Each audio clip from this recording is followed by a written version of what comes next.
এটা যদি আমরা বুঝে থাকি তাহলে বাংলাদেশের আগামী গণতন্ত্রের জন্য যে যুদ্ধ করেছি আমরা সে এক শিক্ষার্থীকে লড়াই করেছি সেটা সফল হবে। মন মানসিকতা গণতান্ত্রিক হতে হবে, জনগণের উপর আস্থা থাকতে হবে, জনগণের আস্থার মাধ্যমে অর্জন করে আপনাকে আপনার দাবি দেওয়া আদায় করতে হবে। সেটা নির্বাচনের মাধ্যমে একমাত্র সম্ভব, আর কোনো পথ নাই এখানে। আত্মপ্রকাশ বলতে পারবে খুশরু ভাই, বলতে পারবে, কোনো সুবিধার কিছু নেই। খুশরু ভাই, আপনি বলছেন যে জনগণের মধ্যে নির্বাচন না, কনফিউশন না, জনগণের প্রত্যাশা জাগ্রত হয়েছে। কারণ যেই জনগণ তার মালিকানা ফিরে পাওয়ার জন্য 16 বছর অপেক্ষা করতে হয়েছে, তার মালিকানা তারা যত তাড়াতাড়ি সম্ভব ভোটাধিকারের মাধ্যমে তাদের নির্বাচিত প্রতিনিধির মাধ্যমে সরকার গঠন করে, সংসদ গঠন করে তাদের কাছে দায়বদ্ধ জবাবদিহি সরকার তারা চায়।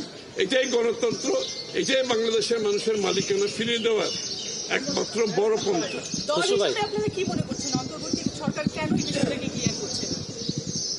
এখনো কোনো রোডম্যাপ দেয়নি। কেন দিচ্ছে না? আপনারা রোডম্যাপটা নিয়ে আসলে সবাই বলছে কেন দিচ্ছে না তারা?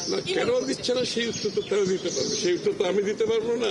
কিন্তু সেটা যত দেরি করবে দেশ তত বেশি ক্ষতিগ্রস্ত হবে, গণতন্ত্র ক্ষতিগ্রস্ত হবে, দেশের শান্তি শৃঙ্খলা ক্ষতিগ্রস্ত হবে, দেশের দ্রব্যমূল্যের বিষয়টি দিন দিন খারাপ থেকে আরো খারাপের দিকে যাচ্ছে। সুতরাং দেশের মানুষের সাথে, গণতন্ত্রের সাথে, জনগণের সাথে দ্রুততম সময়ে গণতান্ত্রিক অর্ডার ফিরিয়ে আনতে হবে।